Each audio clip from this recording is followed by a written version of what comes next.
Polsek Talang Ubi, Kabupaten Pali, berhasil membekuk salah satu kawanan curanmor yang kerap beraksi di wilayah hukum Polsek Talang Ubi, yakni AS, warga Jalan Handayani, Talang Ubi. Penangkapan AS bermula dari laporan korban yang telah kehilangan sepeda motornya yang diparkir di depan teras rumahnya pada 20 Agustus lalu.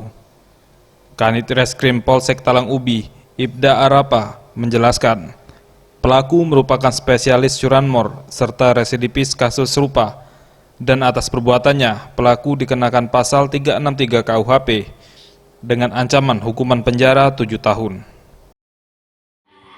Sembako. Dua, salah satu pelaku masih DPO inisial B.